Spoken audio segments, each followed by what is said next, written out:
I just have to say, whenever that happens before I speak, it's very intimidating. See, how can I improve on that? If I get a standing ovation before I speak, how do I know I spoke well if I get another one? So I'm very intimidated, as it were. I'm very touched, needless to say. Thank you for that. Senator Armstrong, it's always an honor to be with you and this great university, and Dean Ewan.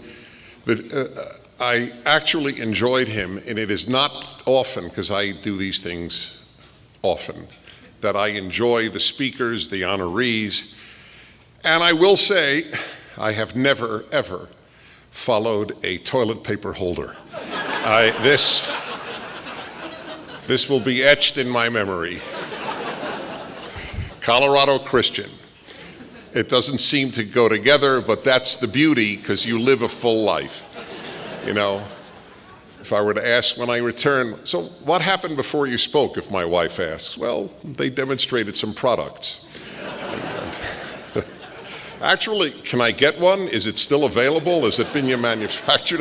It struck me as very, very useful. I had some of your students on my show today. I hope you will listen to the recording. They certainly did your university proud. And I regularly made the comment that listen to the distinction between their answers to questions that I posed.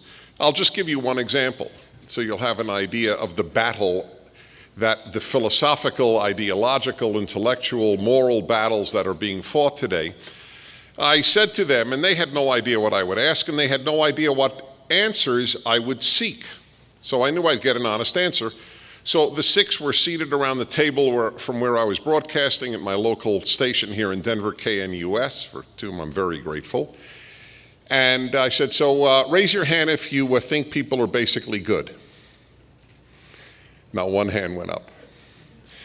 If I would have asked that at, let's say, CU Boulder, every hand would have gone up. In that alone is enough to understand the differences between the secular worldview and the religious worldview, what you and I call Judeo-Christian. I mean, by the way, this Judeo-Christian idea is one I live and see not only philosophically, but in practice. Look, you've invited a religious Jew to be your speaker, me. And you and I have virtually every value in common. Of course, we have theological differences, but you and I know that in the final analysis, values is what's the problem in America. And values come from faith.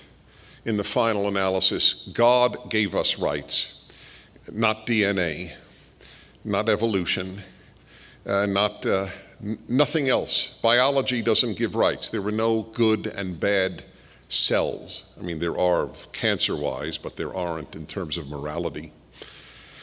So it was very, very interesting and important that none of them raised their hands. I asked another question that I have been asking for 40 years. I began lecturing in my early 20s, very strange life, but it's another story. And I have been asking for now a whole generation. 40 years is a biblical generation. 40 is a big number. A lot of you love Bible. Here's a beauty for you. How much 40 denotes a period of time. The 40 days of the flood, 40 days and nights on Mount Sinai for Moses, the 40 years in the wilderness of the Israelites. So 40 represents a great deal biblically. And I have been asking this question, if you have a pet that you love, it's usually, of course, a dog or a cat, and you noticed while walking by a seashore that it was drowning, and you saw 100 feet away a stranger, a human you did not know was drowning, who would you try to save first? In every secular school, every private, public, it's irrelevant. 1/3 say the dog, 1/3 the stranger, and 1/3 doesn't know. 2/3 would not vote to save the human. All of your students voted immediately to save the human. You see, I explain, we all have a role, like your honoree spoke of. My role is to clarify. That's it. That's what I do best. And I clarify the consequences of the way people think. See, biblical thought has consequences in real life. If you believe people are basically good, then you don't blame evil on the doer. You blame evil on outside forces, right? After all, if a fundamentally good piece of machinery does bad, something must have broken the good piece of machinery. But what if we're not basically good and evil comes naturally? And it does come naturally. Evil doesn't surprise me, to be perfectly honest. It's not a cynical view, it's just my view. Because it's true. Evil is pretty ubiquitous. What needs to be studied is goodness. I know why Nazis killed. I don't know exactly why the non-Jewish rescuers of Jews in the Holocaust risked their lives and their families' lives to save a stranger of another group. We don't study goodness. You know why we don't study goodness? Because we assume it's natural. Why study the natural? We don't study why people breathe well. We study why lungs fail.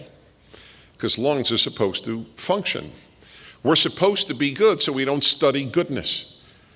There are probably 500,000 books on evil. I wonder if there are more than 1,000 books on goodness. So we don't study it. The ramifications of whether you have a Judeo-Christian worldview or a secular worldview are enormous. They are throughout life. This country, and this is my topic, and this is my book, and this is my, if you will, crusade, is to make people aware of the American value system. Christianity has a trinity. America has a trinity. The American trinity I discovered emptying my pants pockets one night, getting ready to go to bed. And there it was. It had been in front of me since I was a child, and ironically, a coin collector. And I still hadn't noticed it. There it was, liberty, in God we trust, e pluribus unum. Every American coin and banknote has the American Trinity on it, and nobody taught me, and no one taught you. This is the American value system. It's announced. I didn't make it up. No country in the world other than the United States has those three embedded values. France chose equality, and the vast majority of the world follows the French Revolution, not the American Revolution. We said liberty, they said equality. Yes, they said liberty as well, but they didn't realize the inherent tension between egalitarianism and liberty. If you want everybody to be equal, you must suppress liberty. And the more equal the outcome that you enforce, the less liberty there is. A college does not have the liberty to take the students it wants if it must meet certain diversity goals or it must meet certain egalitarian goals. In Norway and more European countries, you have to have 50% of the boards of directors be female. Whether they're qualified or not is irrelevant. Whether they rather be at home working and taking care of their family is irrelevant. 50% must be. Therefore, there's no liberty. Liberty is constrained because egalitarianism is expanded. Liberty, in God we trust, e pluribus unum. This is opposed by, and this is critical, this Americanism or American Trinity is opposed every inch of the way by what I call the most dynamic religion in the world of the last 100 years. I say this with sadness, but we have to be realistic. The most dynamic religion of the world in the last 100 years has not been Christianity, it has not been Islam, it has certainly not been my religion, Judaism, it has not been Buddhism or Hinduism, it has been leftism. Leftism has been the most dynamic religion in the world. So dynamic that it has affected more Christians than Christians have affected leftists. It's affected so many churches, it's affected so many synagogues. There are rabbis, priests, and ministers who essentially teach leftism while standing with clerical garb.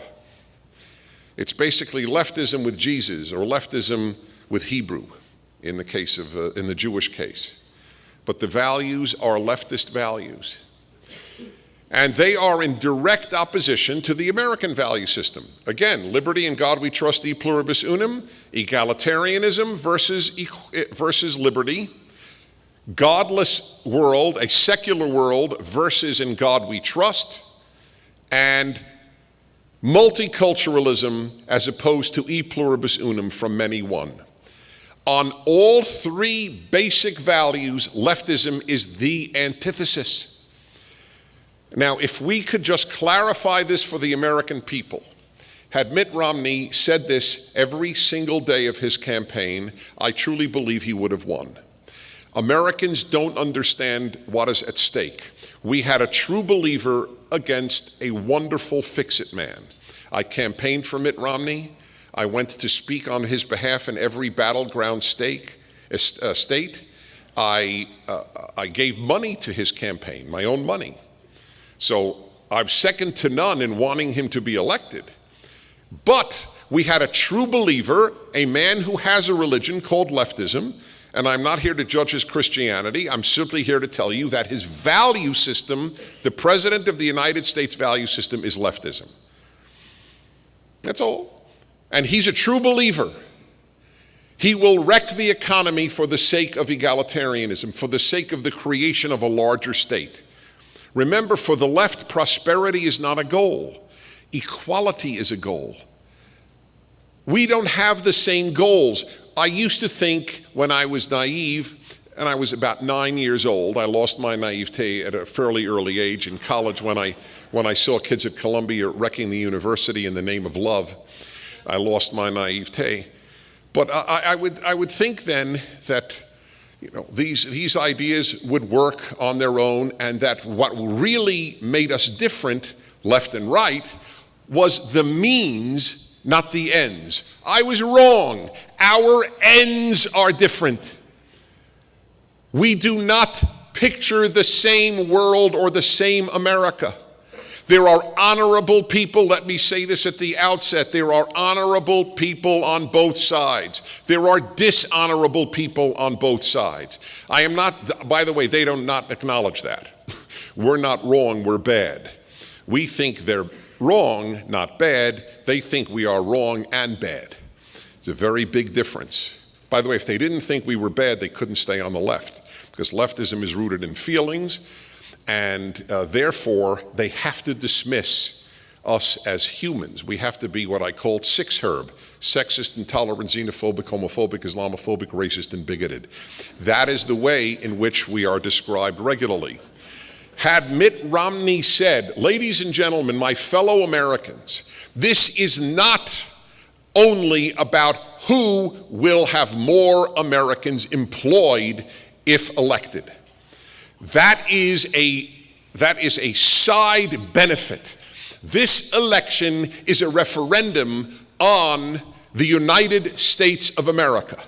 Will it retain its American values of liberty and God we trust and e pluribus unum, or will it adopt the European leftist values of a godless society, of a society that prefers egalitarianism to liberty, and a society that divides people by race, by nationality, by ethnicity? He could have won then, because then Americans would have said, it's not just Mr. Fix-It versus Mr. Give-It.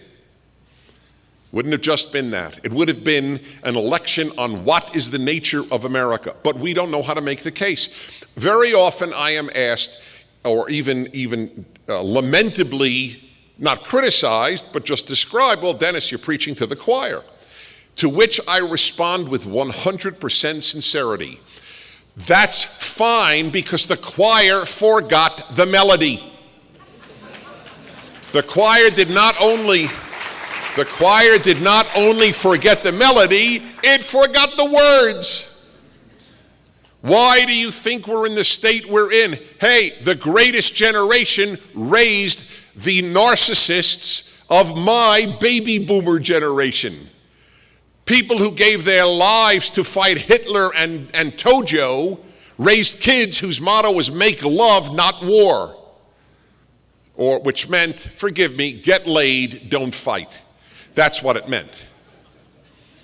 That's my generation. Not all of my generation by any means. Certainly my generation at Columbia University, but not every one of my generation, but a lot. Clearly, my generation was influenced by people who had already rejected 100 years of rejection of these basic principles. Woodrow Wilson rejected many of them. This is not new, but now we're seeing the consequences. People speak about Hispanic, oh, you got to get the Hispanic vote, and they're right. We do have to get the Hispanic vote. And we'll certainly have to get the Hispanic vote given the various laws that are being put forward with regard to citizenship for folks who came here illegally. If we don't have, if the conservatives can't win over Hispanics, I don't see how elections can be won nationally. So, of course it has to be done, but this is the argument given. So therefore, we have to have a great position on illegal immigration. I wish that were the case. It's not the case at all. The real reason that Hispanics increasingly vote liberal is that they're liberal. They believe in big government. Why wouldn't they? You think you come from Mexico with a belief in small government? You think you come from Guatemala with a belief in small government? Or from Argentina? Or from El Salvador? In the DNA of Latin America is big government. In the DNA of Europe is big government. In the DNA of Asia is big government. Only the American DNA is small government. And then if we don't teach this to people, we're doomed. America is an aberration. Lack of freedom, lack of goodness is the norm. Good people are all over the world. Bad people are all over the world. But good societies are very rare. That was created here, a good society. We are the least racist. That's the irony, the least racist society in the world. The preoccupation with race is 100% on the left. 100%. They can't say what I am about to say. I don't give a damn about your color. It means nothing to me.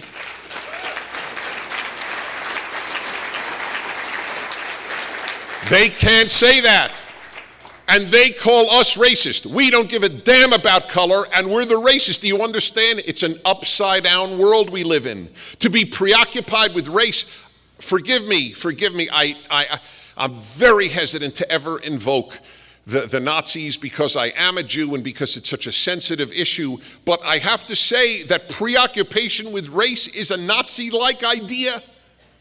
That it's important, your 132nd Cherokee. Do you understand that this was important to Harvard Law School? Do you understand? It's evil. A woman hired, first of all, it's probably not true, but I don't care if it's true or not. Why would I care if you're 132nd Cherokee? The last person to care if you were 116th something was Hitler. And that's progressive. That gave Harvard pride to announce we have a Native American, the first tenured, they bragged about it, the first tenured Native American in an American law school. 132nd Indian. This is what the left with pride announces its preoccupation with race. That's the opposition to e pluribus unum, to from one many. Yes, of course it meant from 13 colonies that were disparate to one nation, but it gradually, overwhelmingly became, from many backgrounds, one America. We believe in nationalism. It's a beautiful idea to feel national. Although what are you going to feel if not international? What does that mean, to feel international? That I have an allegiance to the United Nations flag? That's what it does mean. And that's a moral beacon to the world, the United Nations. Sudan headed the human rights group in the commission in the United Nations. Sudan, a country the UN itself has acknowledged is committing genocide, was the head of the Human Rights Commission. Iran sits on the Nuclear Proliferation Commission. You know why? Because they believe in nuclear proliferation. This is the world. This is the upside-down world that we live in.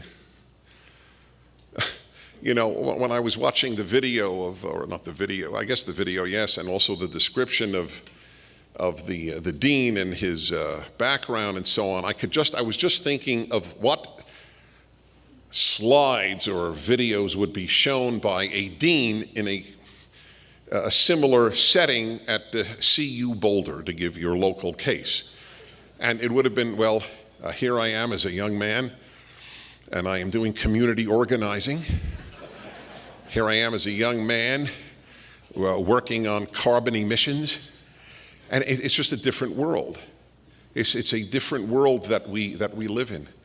As I say so often, I want to ask you, what would you like on your tombstone? He fought evil, or he fought carbon emissions? Think about that. Think about that. Conservatives fight evil. We're preoccupied with evil. But they hate the word evil. They hate it unless it's applied to secondhand smoke and carbon emissions. Those are evil. But to describe the Soviet Union evil, remember when you may not have to remember, you young people here, you should know this just as much as I know history before I was born. Ronald Reagan described the Soviet Union as an evil empire, and every single liberal source in the United States of America condemned him. I know of no exception. Every major media outlet. Professors. Who are you to judge the Soviet Union? Soviet Union, which had murdered 20 to 40 million of its own people, not to mention the atrocities that it committed in World War II, and not to mention the totalitarian state it had at the time of Ronald Reagan. I mean, that was my field. I was at the Russian Institute at Columbia. I visited the Soviet Union. It was death while people were living. It was a dead world. And he was condemned for calling it an evil empire. Remember when George W. Bush spoke about the three evil, what was his word? Axis of evil? The Iranian government, Iraq under Saddam Hussein, and North Korea. How could you condemn a man for describing evil as evil? If you're on the left, you do. It is a different moral barometer than we have. We better fight for these values. Liberty, and liberty is dependent upon small government. You can't have big government and big liberty. It's one or the other. The bigger the government, the smaller the citizen. It's a bumper sticker. You can get it from my website. And it's a great bumper sticker. They will not key your car, even in Boulder. They won't understand it. So that's the immediate reason why you won't get keyed. See, if you had a Romney bumper sticker, your car would be keyed. By the way, I have challenged on the air. I have said I am prepared to make a very large wager of money on the following. Let us take 6 cars, same exact cars, with Romney bumper stickers and put them in Boulder, put them in Manhattan, put them in San Francisco, on the west side of LA, and compare that to Obama stickers in the most conservative counties in the United States, whether it be in Colorado Springs or in Mississippi. See which cars get keyed.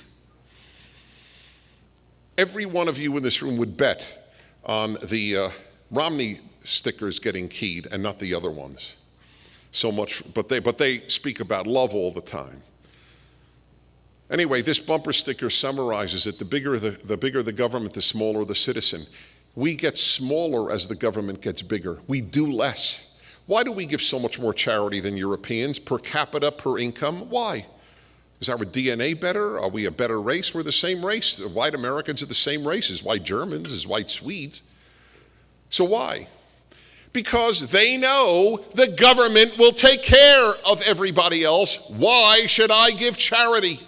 Why should I volunteer time? Same in America. Conservatives give more time and more money to charity than do liberals. These are not opinions, these are statistics. Because the liberal mind knows the state will take care of them, and the them may be my parents, the them may be my children, my siblings, my neighbors, my community. The bigger the government, the smaller the citizen. in every way, and certainly the smaller the liberty. My God, when I think of a kid growing up today, I would like to make a list of the things banned to kids today, especially in the name of health, the new form of truly of a neo-fascism. You kids can't have seesaws, they can't have monkey bars, there are new laws about the parents smoking in the presence of kids. My God, my parents both smoked the whole lives of my brother and I. We are both healthy as horses. We're both 6'4". We breathe fine. We're perfectly fine. I mean, this nonsense. I will tell you a story which will probably offend a certain percentage, even if you're conservative, which is sad that it would, but I'll tell it to you anyway. I have so much contempt for this battle on secondhand smoke. First, I think it's a lie that 50,000 Americans die of secondhand smoke. But see, there's a minority of people who clapped. No, it's a battle I wage everywhere. Anyway, at a birthday party that I gave for my second son when he was, I don't know, about 6 years old.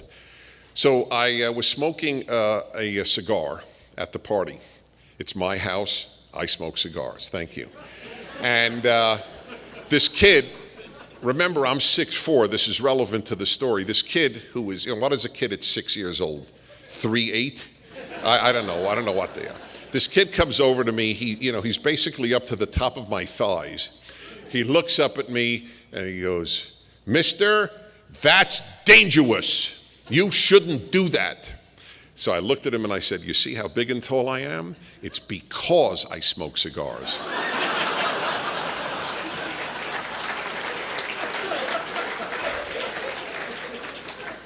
The battles the left fights and the battles we fight are different. We are preoccupied with the concentration camp country called North Korea. We are preoccupied with the country that has announced it wishes to exterminate Jews, Iran. They're preoccupied with carbon emissions and secondhand smoke. Please understand, we have different concerns, wildly different goals, different means. This country is an aberration. Where you come, I remember I was a member of the Rotary Club in Simi Valley, California in my late 20s. And it was so beautiful. I mean, this is, Simi Valley, California in the late 70s, folks. There was one restaurant in the entire city, and that's where we gathered for the Rotary meeting. These were your classic conservative, almost rural, certainly suburban, is like suburban of suburban Americans. And there were people of every race in the club. Nobody gave a damn. It was a non-issue.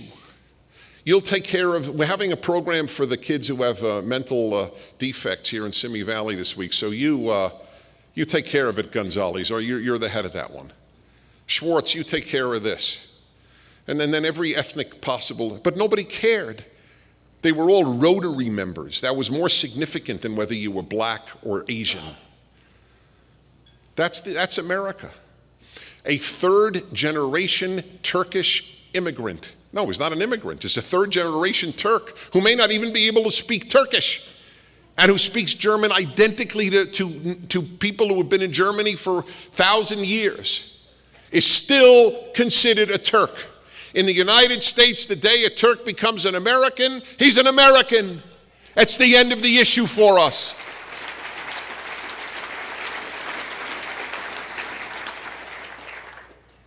Finally, I want to give you one more example of the conflict and why we are losing and why leftism is the most dynamic religion of the last 100 years. It's because it's heart-based. One of my favorite biblical quotes or verses is, "Do not follow your heart or your eyes." Now, I wonder how, if you know this by heart, I wonder how you know the rest of the verse, because it's usually translated, "After which ye go astray." But I know the biblical Hebrew, certainly of the pre-prophetic biblical Hebrew, like I know English.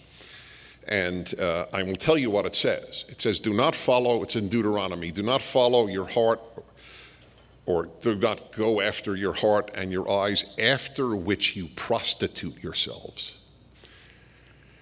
That's what it actually says. the heart and the eyes are the worst guides to proper behavior. The eye completely fools us, right? We can't imagine beautiful people doing evil. Eye candy. By the way, that's why I always tell people that radio is infinitely deeper than TV. We appeal to the ear, not to the eye. Did you ever hear ear candy? Never, right? Why not? There's no such thing as ear candy. There's eye candy, and then the heart. This is the biggest one. The battle today is standards versus heart. That is the battle. On same-sex marriage, that is a perfect example of the battle. Whatever side you're on, that's the battle. The heart says, two gay people love each other. Why can't they marry the person that they love if it's of the same sex? To the heart, including my own heart, that makes 100% sense. I have a heart standards battle on this issue. I am against same-sex marriage. I am not prepared to redefine the most fundamental institution in society for the first time in the history of civilization. But that's because I have standards. My heart does not dictate social standards. My heart dictates personal behavior. So I am exceedingly close to one gay couple of men and one gay female couple. One of them happens to be my niece and her partner. I am in their lives. I love these people. I love their children. But I am against same-sex marriage. And incidentally, to their credit, they know it. And there is no emotional blackmail that exists in a lot of families where there is a gay child. Hey, if you don't agree with redefining marriage, I don't talk to you, Mom. I don't talk to you, Dad. Those children are, in my opinion, engaged in emotional blackmail, and the parent should say, then you know what? It's obvious you don't love me. I love you despite your position on same-sex marriage, but you can't love me despite my position, then clearly you never loved me. That's what the parent should say to the child, but parents are so afraid of their children today that they don't have usually the courage to say it. This is all heart's standards. It's all.